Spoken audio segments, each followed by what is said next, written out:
Uma boa noite a todos no nome do Senhor.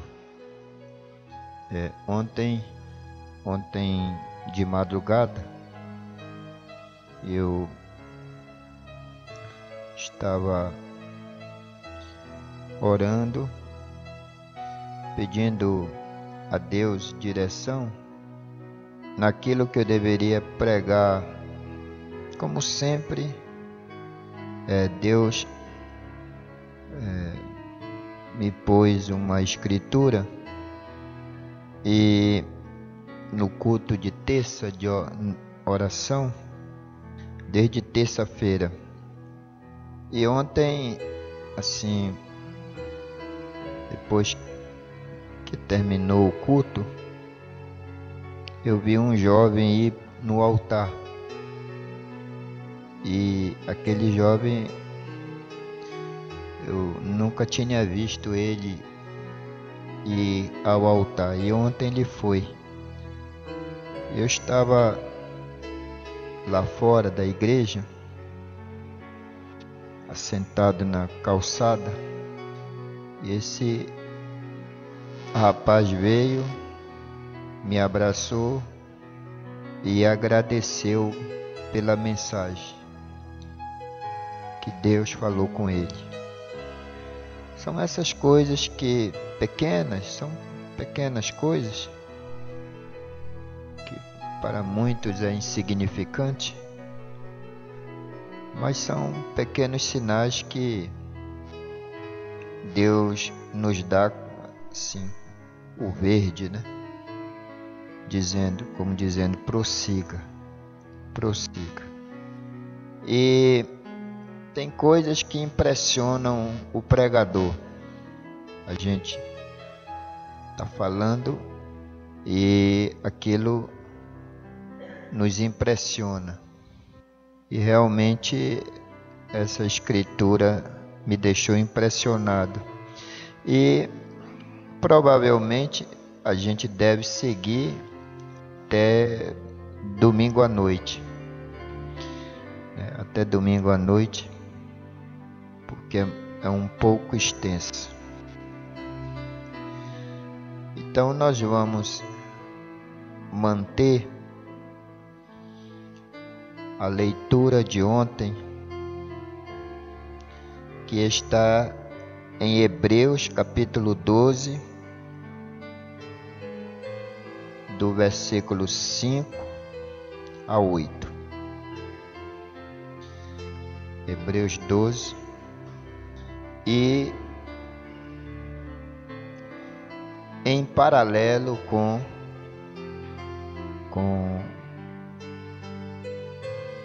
1 Reis, começando do capítulo 11, né? Então nós vamos ter uma palavra de oração. Se você tem um pedido e quer fazer conhecido a Deus, você pode fazê-lo. Vamos levantar de suas mãos. Senhor Jesus Cristo, agora há pouco o Senhor falou comigo quando eu estava ouvindo esse programa de rádio.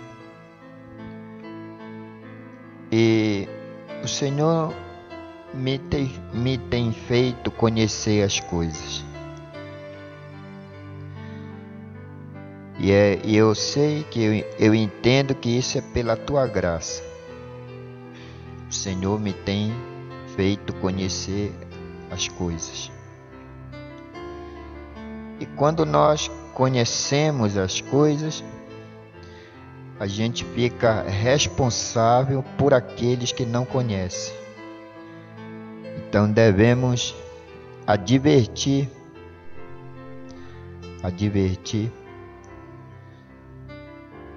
chamar a atenção das pessoas para que elas possam ser alertadas, serem ajudadas, porque lá na frente há um grande abismo, uma catarata, ou talvez a ponte quebrou. A ponte está quebrada, então a gente tem que sinalizar, quebrar galhos e de árvores e colocar e sinalizar para que aqueles que vêm atrás não sofram acidentes. Então quem sabe é responsável por aqueles que não sabem. E são essas coisas pequenas e simples que nos deixam impressionados. E a gente te louva por tudo. Abençoe nossa reunião amanhã que vamos ter de obreiro. O Senhor nos ajude. Já está tudo pronto. O Senhor já nos deu a mensagem. Eu agora há pouco fiquei duvidoso. Me veio uma dúvida boa. Mas eu vou me manter fiel àquilo que o Senhor já pôs no meu coração. E nós pedimos a Ti a Tua bênção e que Tu possa nos ajudar. Abençoe todo o Teu povo que se chama pelo Teu nome, Teus servos e servas que não puderam vir, mas sabe que nós estamos aqui mantendo essas portas abertas.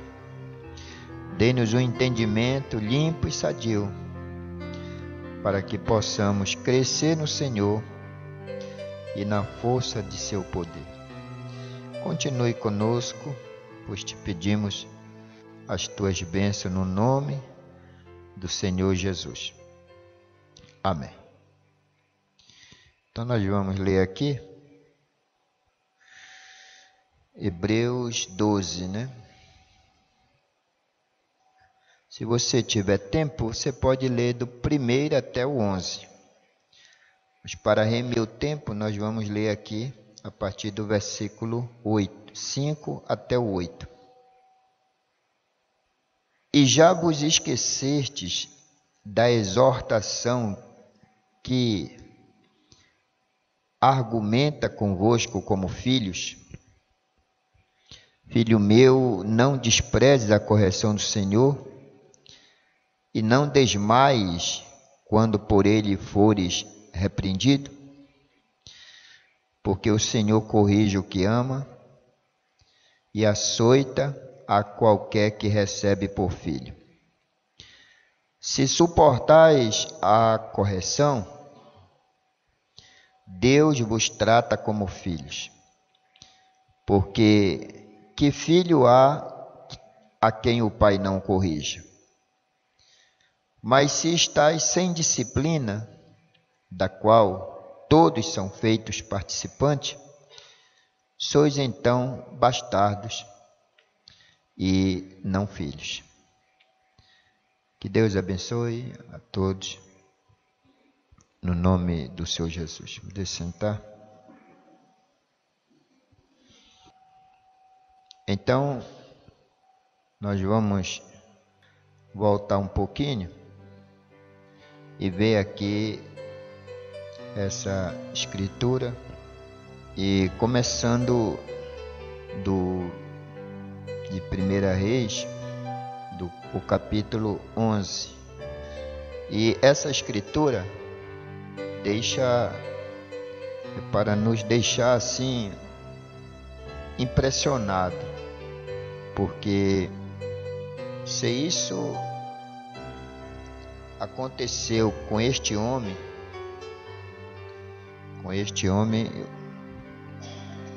o que não aconteceria conosco? E esse homem, o estranho é que ele foi um homem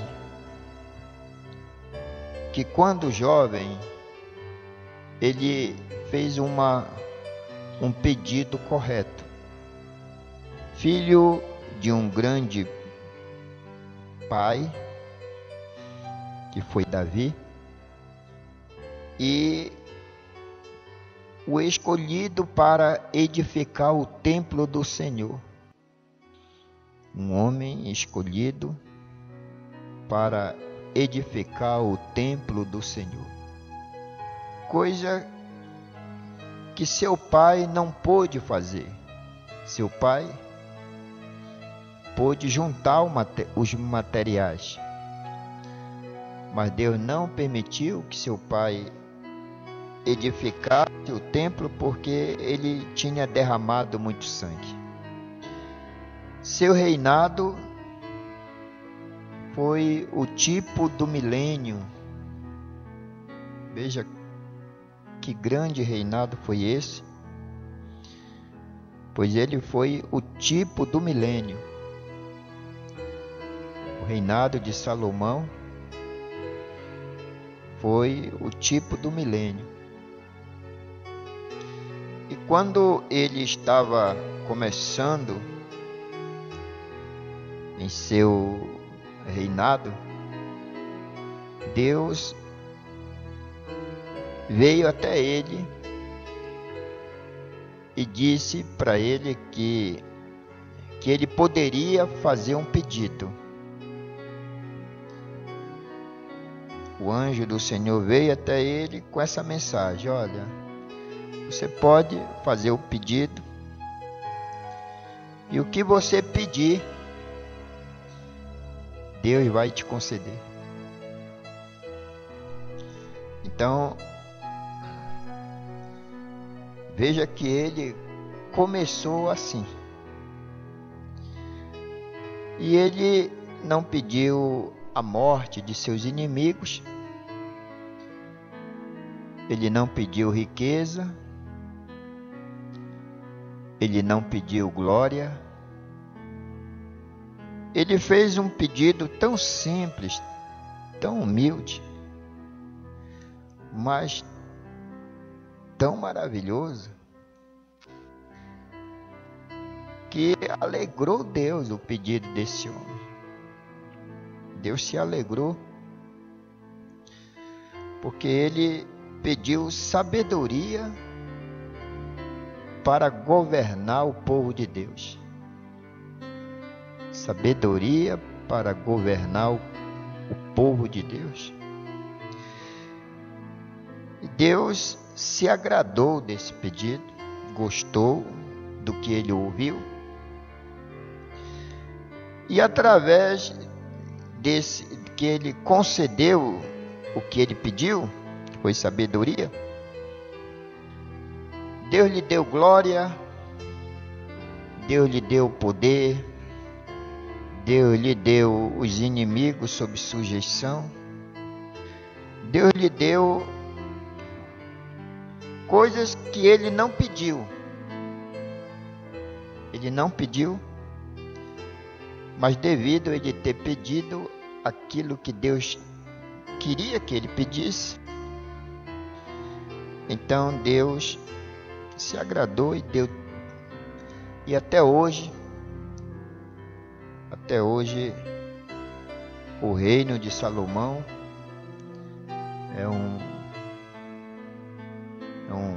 é tido como tipo do milênio. Como seus servos se vestiam, como seus copeiros, o comportamento deles impressionou a reis, inclusive a rainha de Sabá. Ela ficou impressionada de ver aquilo. Todos que passavam ali, que iam nas reuniões, eram abençoados.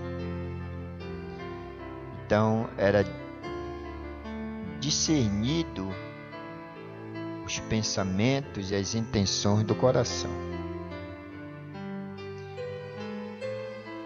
Agora, interessante que ele começa bem, sua sabedoria é enaltecida, Mas quando chega o tempo dele ser sábio, no tempo que realmente ele deveria ter aquela sabedoria, e ele, na velhice, ele apostatou, ele se desviou. Grande. E Deus não escondeu isso. Deus não escondeu. Inclusive, aquela oração que ele fez no templo, Salomão fez no templo, aquela intercessão, quando ele, inspirado, diz que aonde estivesse os filhos de Deus, dispersos por qualquer parte do mundo, se eles virassem o rosto para onde estava o templo e arrependidos eles fizessem as suas orações, que Deus ouvisse a oração dos seus filhos. Inclusive influenciou isso profetas, né?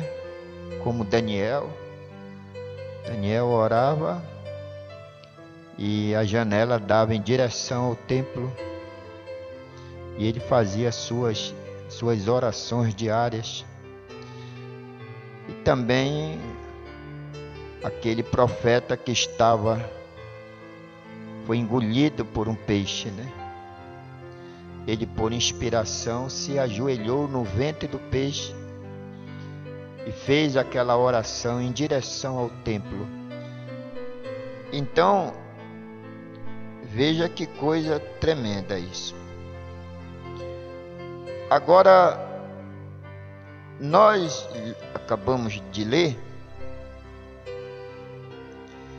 que Deus, a quem o Senhor corrige o que ama e açoita qualquer que recebe por filho. Se suportais a correção, Deus vos trata como filhos, mas é condicional. Se suportar a correção, significa que muitos não suportam a correção. E esses filhos que não suportam a correção, eles são tidos como filhos bastardos. São filhos, mas são bastardos. Ou seja, ele é um filho que não é gerado, é um filho gerado fora do santo matrimônio. Pode até ter o mesmo pai, mas não ter a mesma mãe. Ou pode ter a mesma mãe e não ter o mesmo pai. Ou vice-versa. Mas é um filho gerado fora do matrimônio, e isso levava no Antigo Testamento 400 anos para limpar esse pecado. Eram 10 gerações, 400 anos para limpar isso daquela família. E ele não podia entrar no templo, nem adorar, nem fazer nada, por 10 gerações, por 400 anos. Agora, eu quero ler uma coisinha aqui. Nós vimos na quarta-feira que a marca da besta é a apostasia. A marca da besta, no parágrafo 146, 147 e o 148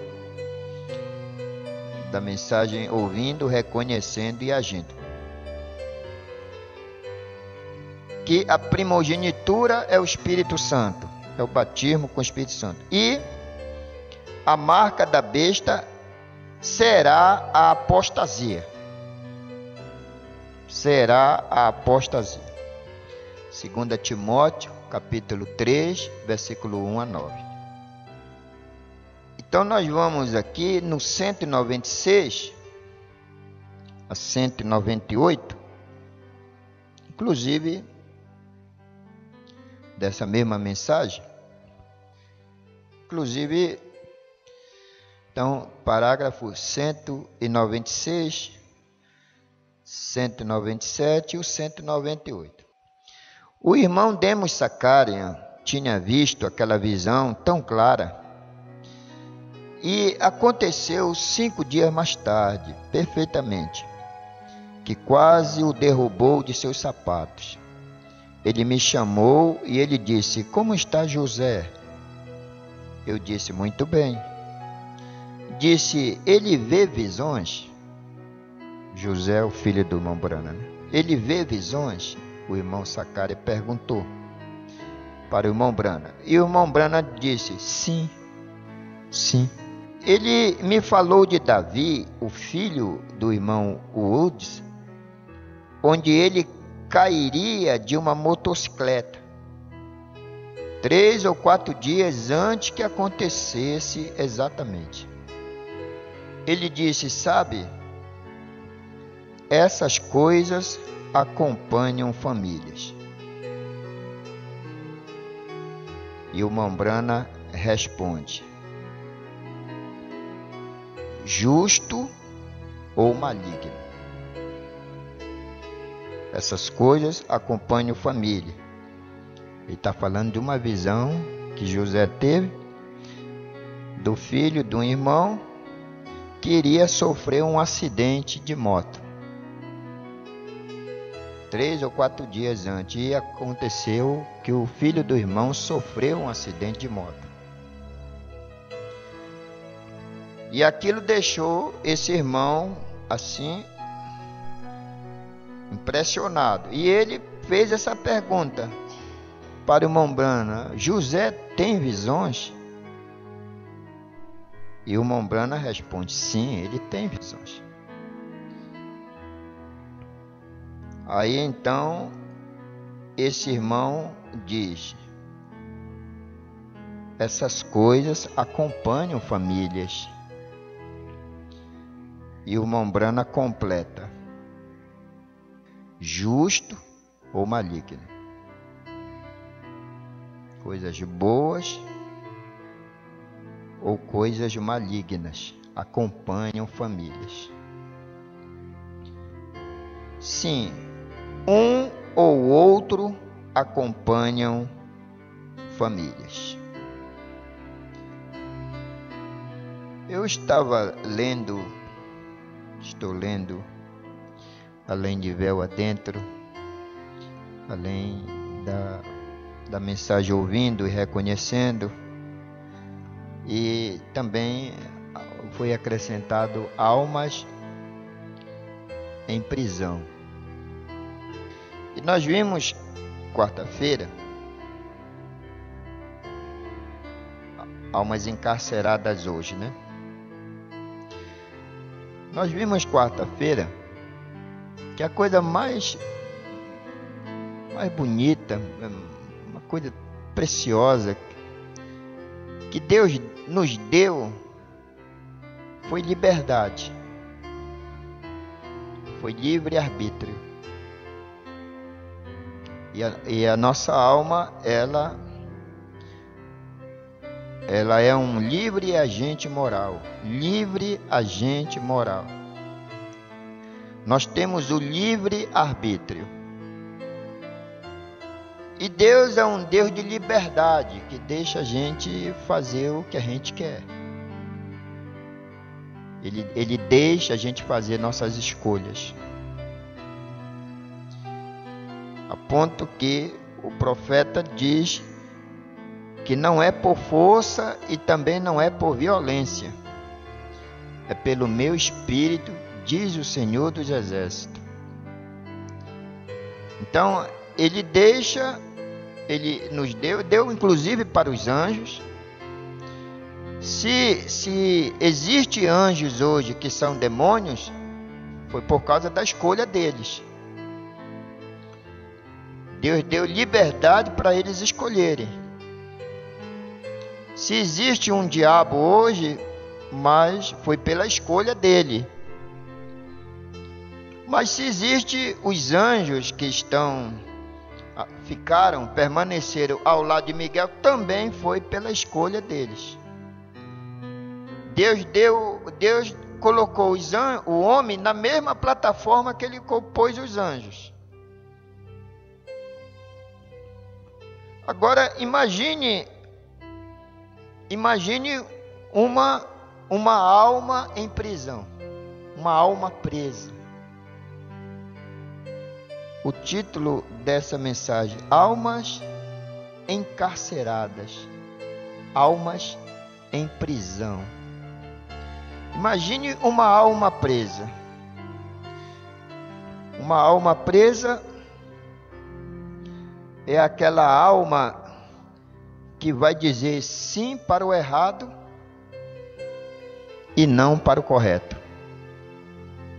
Ela vai dizer sim para o erro e ela vai dizer não para o certo. Isso é um sintoma de uma alma que está em prisão. Agora, voltando aqui para esse grande homem, porque estou montando a base, porque nós vamos continuar. E nós chegamos aqui no versículo 14, que a gente encontra aqui Deus levantando adversário. E é uma coisa que a gente tem que discernir essas coisas. Deus levantando o adversário. Levantou, pois, o Senhor a Salomão um adversário. O nome do rapaz era Hadad, o edomeu, e ele era da semente do rei de Edom, em Edom. Então, porque a gente pode chegar ao pensamento que é só o diabo que levanta essas coisas. É só Satanás que faz isso.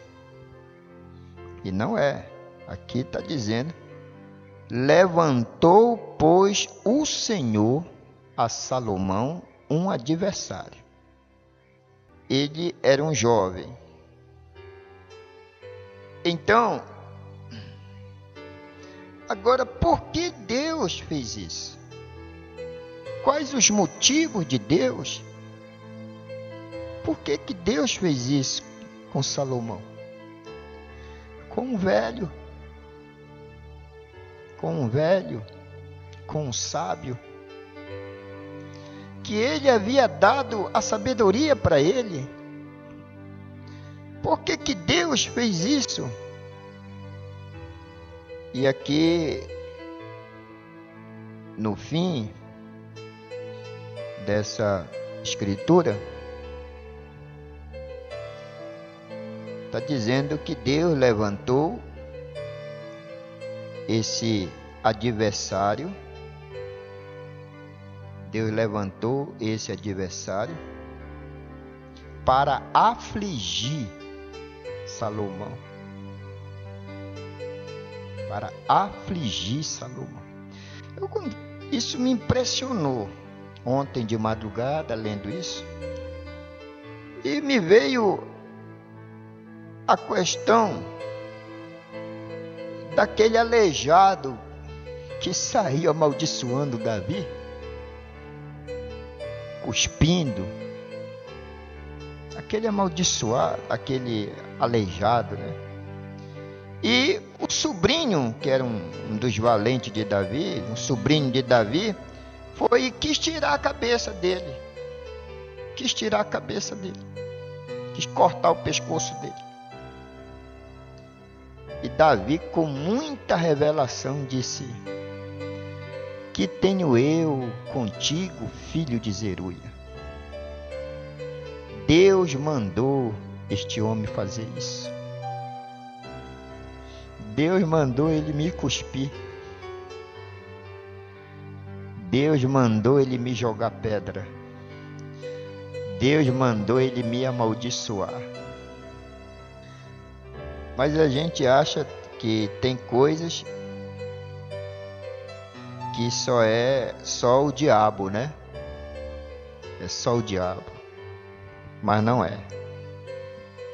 Então, Deus, o Senhor corrige o que ama. Mesmo que ele tenha que levantar um adversário para te afligir. Ele tem que levantar um adversário para te afligir. E quando você... aí abre um leque muito grande, né? Abre um leque muito grande. Porque esse adversário pode ser uma pessoa, pode ser uma doença, pode ser um problema de família, pode ser qualquer tipo de coisa que te aflige. Pode ser qualquer tipo, pode ser uma insegurança, pode ser qualquer tipo de coisa. Isso é muito vasto, isso aí. Pode ser medo de perder emprego, pode ser medo do amanhã, solicitude da vida e uma série de coisas. E pode ser pessoas também, né?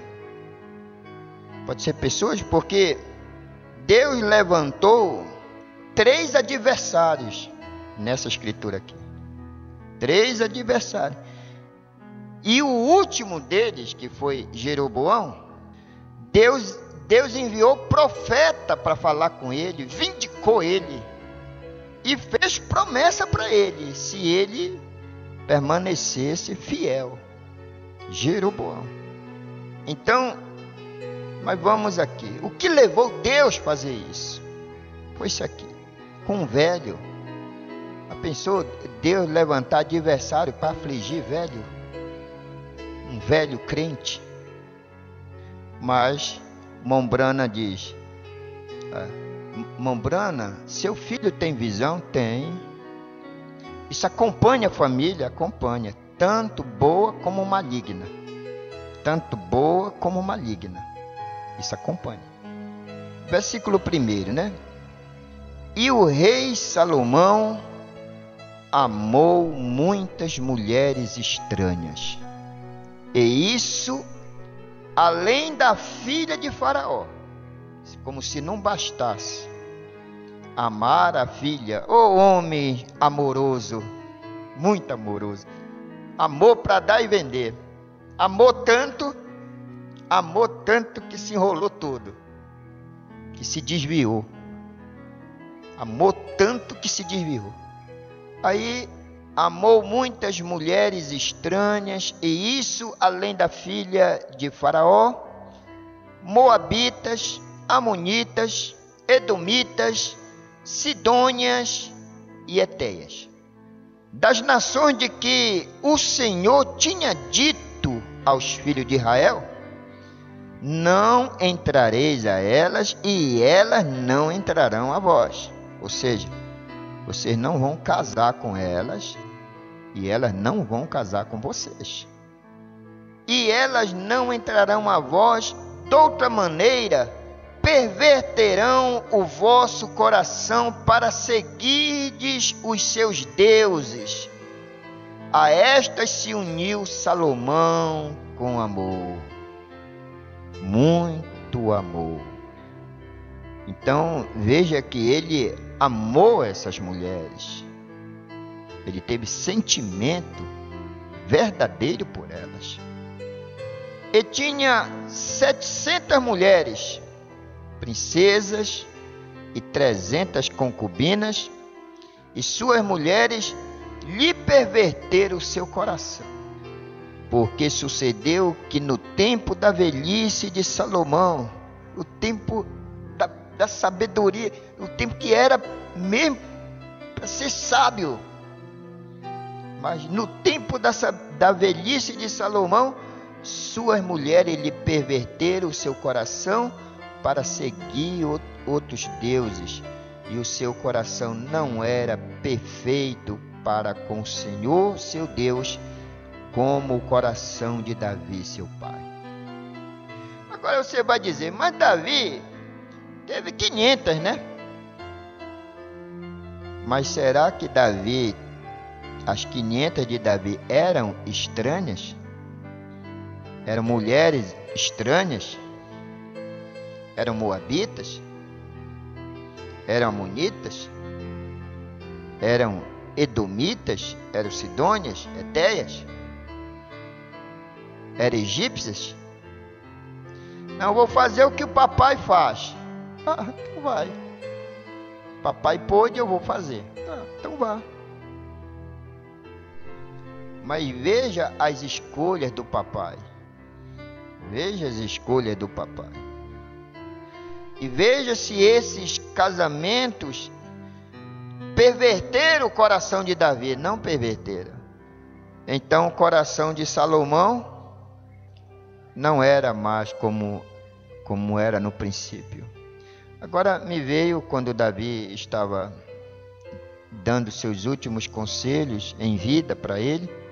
Ele disse para Salomão, ser homem. Davi disse para eles, lá nos últimos dias dele, chamou ele para dar o conselho e tal, e disse assim, ser homem. Aí ele talvez interpretou errado o que o pai dele disse para ele. Ser homem, então vou ter um monte de mulher. Isso talvez virilidade. Mas Davi disse, ser homem, seja o cabeça, seja o senhor da situação.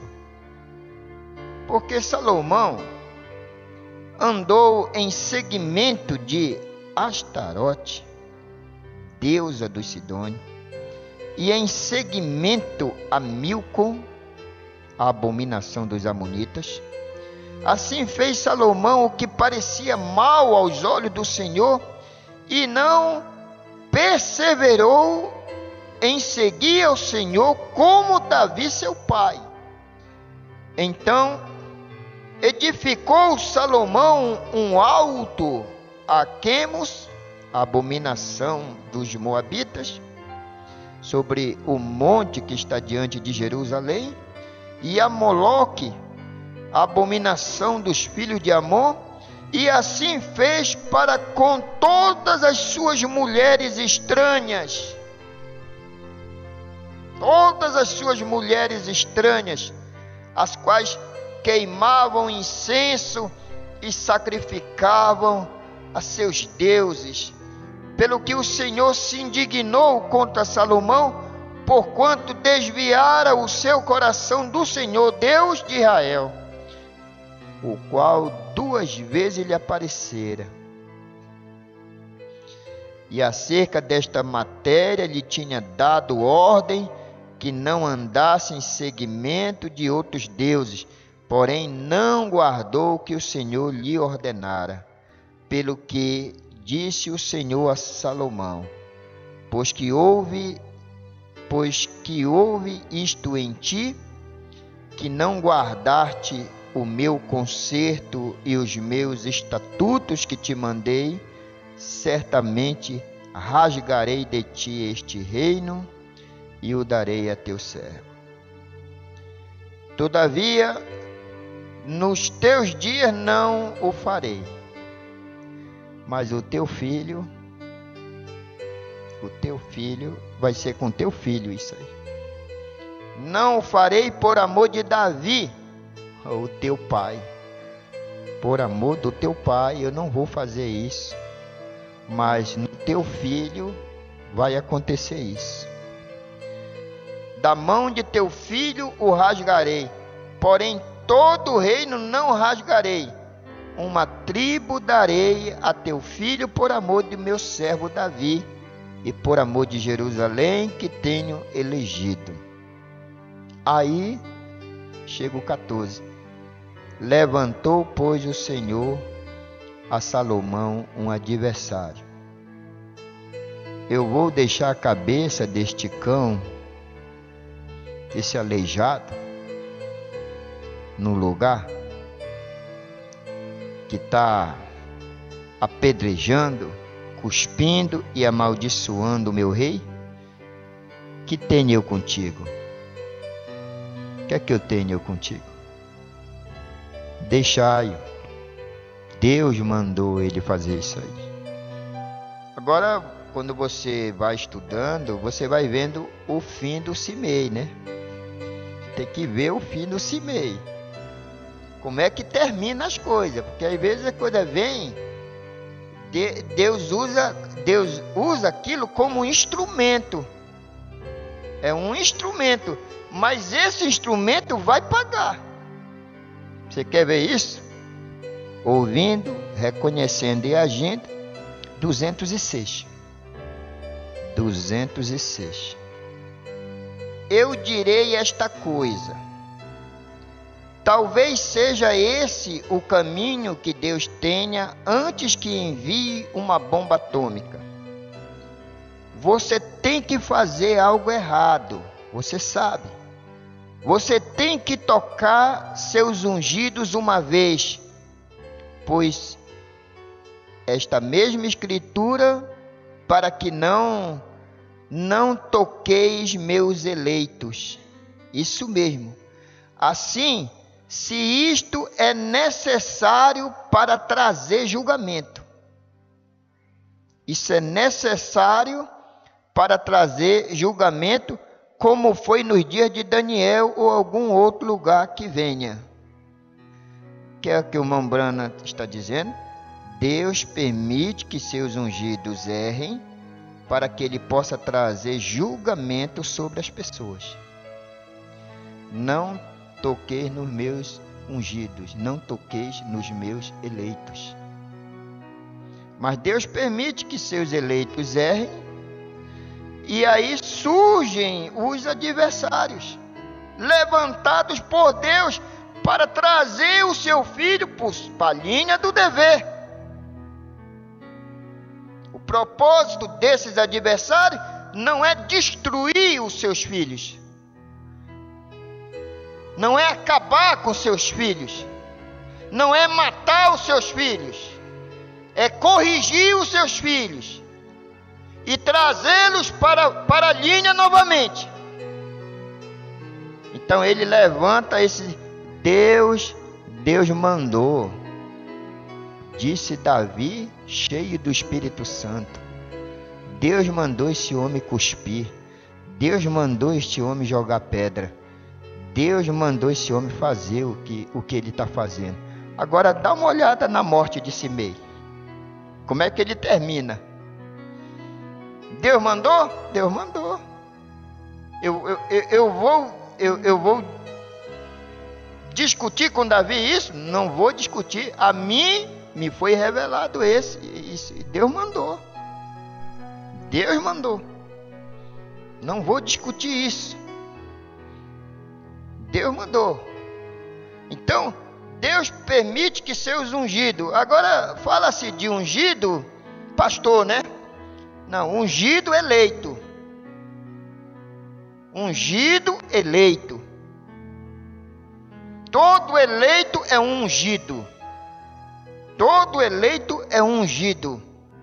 E ele será rei, ele é rei e sacerdote. Então, não toquei. Mas Deus permite que esse eleito erre, que é para trazer julgamento. Aí então Deus levanta um adversário para afligir Salomão. E eu observei que todos os adversários levantados aqui nesse capítulo, todos eles tinham problema no coração. No caso de Haddad, no versículo 15 está dizendo: qual foi o motivo de Haddad ser um adversário? Porque sucedeu que, estando Davi em Edom, subindo Joabe, que era o general, o chefe do exército, a enterrar os mortos, feriu a todo varão em Edom. Porque Joabe ficou ali 6 meses com todo Israel, até que destruiu a todo varão em Edom. Outra coisa também que eu observei aqui, o Egito era o lugar que eles iam se esconder. No Egito, eles estavam protegidos de Israel, da morte. Então, eles iam para o Egito. Eles se escondiam lá, ficavam lá por um tempo, aí depois eles vinham. Nesse caso aqui, o Haddad fugiu, ele e alguns homens edomitas, dos servos de seu pai, com ele para ir ao Egito. Era, porém, Haddad um rapaz pequeno, era um menino, né? E levantaram-se de Midian e vieram a Parã, e tomaram consigo homens de Parã, e vieram ao Egito, a Faraó, rei do Egito, o qual lhe deu uma casa, lhe prometeu sustento e lhe deu uma terra. E foi mais além, ele ainda deu como esposa a sua cunhada. Mais tarde, achou Haddad grande graça aos olhos de Faraó, de maneira que lhe deu por mulher a irmã de sua mulher, a irmã de Táfnes, a rainha, e a irmã de Táfnes lhe deu seu filho Genubate, o qual Táfnes criou na casa de Faraó, e Genubate estava na casa de Faraó entre os filhos de Faraó.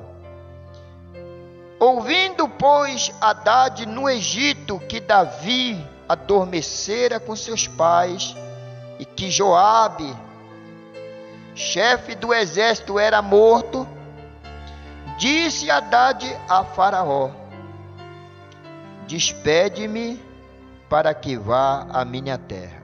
Chegou a hora de eu me vingar. Faraó não gostou, disse... Porém, Faraó disse: pois que lhe falta comigo, que eis que procuras partir para a tua terra? E disse ele: nada, mas todavia despede-me.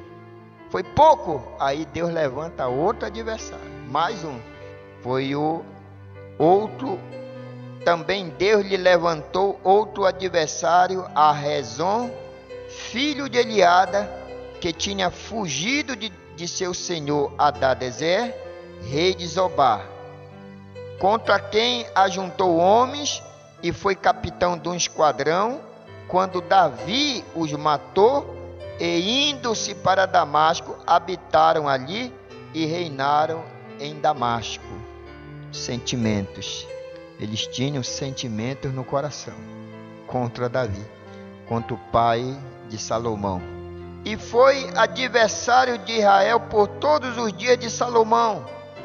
E isto, além do mal de que Haddad fazia, porque detestava Israel e reinava sobre a Síria. Aí chega mais um adversário levantado por Deus. Só que esse aqui é um adversário especial. Primeiro, filho de Abraão. Segundo, um profeta foi até ele e falou com ele. Terceiro, foi um homem, um instrumento, né? Foi um instrumento e foi elegido rei de Israel, das 10 tribos. Ele ficou com 10 tribos. Deus rasgou, que Deus tinha dito: olha, eu vou dar para um servo meu, eu vou dar o reino, eu vou rasgar o reino e vou dar para um servo teu, aliás, um servo teu. Aí Deus pegou e rasgou. e deu 10 tribos na mão desse rapaz. Falou, enviou profeta para falar com ele. Ele tinha vindicações. Mas o irmão Branham diz assim: Deus permite que seus ungidos errem para que ele possa trazer um julgamento sobre as pessoas. Ele fugiu de Salomão, mas ele enfrentou Roboão. Soberano Deus, nosso Senhor Jesus. Como isso caiu com tanta luz no meu coração, para que a gente possa entender essas coisas. Porque a gente acha que tudo que é inimigo, tudo que é adversário que se levanta contra nós, que nos aflige, que tira nosso sono, sofremos, trazendo perseguições, difamações, calúnia, mentindo de toda sorte. Irmãos, a gente espera dos Haddades, a gente espera os outros, mas geralmente a gente não se blinda para os irmãos. A gente não se fecha. E eu tenho certeza disso. Deus permitiu. Deus falou 2 vezes com Salomão. Deus falou 2 vezes. Ele não falou 3 vezes com Salomão. Ele falou só 2. Mas isso começou lá em Salomão. Salomão, o velho, se desviou, apostatou. Mas não perdeu a salvação. Veio o filho dele, aquilo veio, passou para o filho dele, afligiu, teve que fugir um dia para não ser morto. Mas ele voltou para Jerusalém. Agora, uma coisa muito bonita nisso foi que Deus não tirou a arca de Roboão. Deus não tirou a arca de Salomão. Deus não tirou Jerusalém deles. Deus sustentou. Tirou 10, perderam riqueza, perderam posição, passaram um tempo difícil, mas Deus não tirou o templo deles. E mais tarde, Jeroboão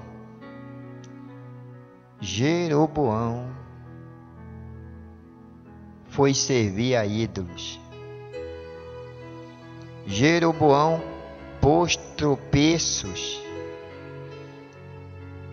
com medo de perder a liderança para Roboão, porque dentro do coração do povo só tinha um templo, tinha as festas religiosas, e ele tinha que substituir isso.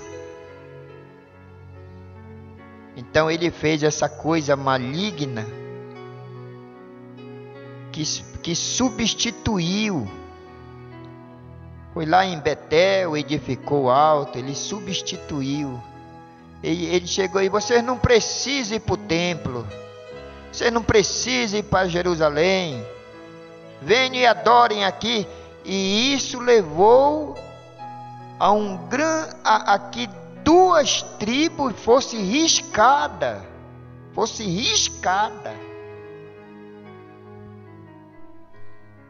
Seus nomes foram riscados debaixo do céu, foram riscados. Teve que entrar lá José e Levi, porque eles fizeram essa coisa maligna. É bom a gente ver o fim dessas coisas. Como é que essas coisas terminam? Porque Deus permite que seus ungidos errem, e Ele levanta adversários, porque Ele quer trazer julgamento para eles. E eles estão pensando que o julgamento é para o eleito. E o eleito não tem como Deus perdê-lo.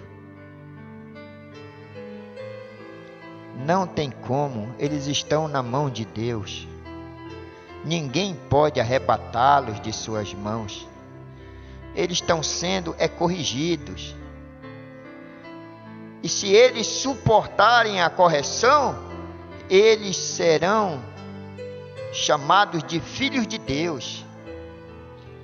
Se eles não desmaiarem, se eles suportarem a correção, Deus os trata como filhos, não como bastardos, não como filho gerado fora do santo matrimônio. Os filhos de Deus são gerados pelo Espírito Santo na igreja, com a igreja. Os filhos de Deus, eles são gerados pelo Espírito Santo na igreja. Aí vem aquilo: não toquei nos meus ungidos, não toquei nos meus eleitos. Não façam isso. Mas muitos fazem. São muitos valentes. São muito valentes mesmo. Que Deus, Senhor, nos ajude a ver essas coisas. Que Tu possas... Eu quero ir para outro assunto que está associado com isso. Mas está nas Tuas mãos. Eu simplesmente recebi isso agora há pouco. Eu devo passar o que o Senhor me dá. Eu devo mostrar para as pessoas aquilo que o Senhor permite que eu veja. Que eu veja. Nos ajude nesse tempo difícil. Esse tempo não é fácil. Tem muita gente pensando que vai para o céu com piquenique. Com festinha, com piquenique, com lisonjas, essas coisinhas, com tapinha na costa, pensando que céu é isso aí, vão conquistar o céu desse jeito, sem sofrerem, sem serem afrontados. Nós temos que ser maduros, nós temos que amadurecer, aprender a suportar crítica, aprender a sofrer os maus. Deixa os cimeis cuspirem, deixa os cimeis jogarem pedra. Deus mandou eles fazer isso. Deixa os Hadades da vida se levantarem. Deixa os Jeroboões até levarem coisas que a gente acha que pertencem a nós. Deixa levarem. Deus mandou fazer isso. Deus mandou. Não é só o diabo que faz essas coisas. Deus também. Talvez não. Ele quer que eu melhore. Ele quer me ver perfeito. Então Ele tem que levantar. Às vezes tem coisa que a gente acha que está certo. Agora é complicado isso aí. Mas essa revelação é profunda demais. Então nem todos os adversários que se levantam contra nós é o diabo. Pode ser Deus, para que você volte para a palavra. Pode ser Deus para que você volte, porque Ele quer você de volta na fila. Ele quer te ver mais humilde. Ele quer quebrantar esse teu coração. Ele quer quebrantar essa tua natureza. É muito forte. Nossa natureza é muito forte. Ele quer tirar essas escórias que a gente herda de família, essas escórias, tudo. Ele quer tirar e talvez seja Deus. Talvez seja Deus. Quem era o Simei? Simei cheio de mágoa no coração. Pensou, essa é a oportunidade que eu tenho. Ele tinha vontade de cuspir em Davi. Ele tinha vontade de jogar pedra em Davi. E Deus deu a oportunidade para ele fazer isso. Eita, ele deve ter ficado tão empolgado. Olhando Davi chorando, cabeça baixa, naquela condição, sabendo as humilhações que o filho dele estava submetendo a ele, filho dele deitando com as concubinas dele no palácio, e Davi, cabeça baixa, chorando. Simei pensou, é a minha oportunidade. Agora, eu sempre quis dar uma pedrada nele, agora eu vou jogar. Eu sempre quis cuspir na cara dele, agora eu vou cuspir. Ele está fraco. Ele está acabado. O ministério dele acabou. Está acabado. O reinado dele acabou. A liderança dele acabou. Está acabado. E a Bíblia aí, lá vem um aleijadinho, jogando pé. Daí um fortão se levantou.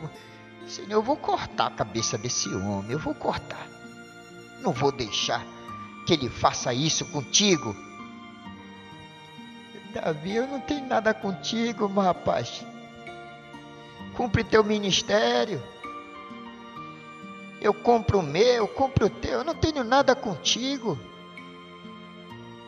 Deixa, Deus mandou ele cuspir. Deus mandou ele jogar pedra. Deus mandou.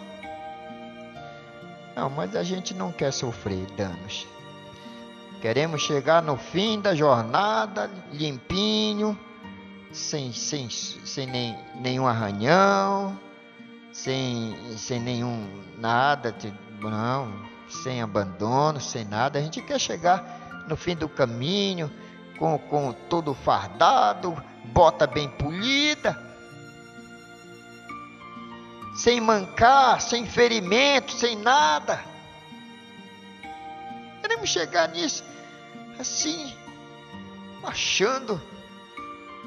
Mas aquele grande estadista perguntou para aquele soldado, tudo manco, tudo ferido, enquanto os outros estavam tudo polidinho. Ele chamou a atenção: onde você conseguiu isso, meu filho? Eu consegui esses ferimentos defendendo o meu Senhor no campo de batalha.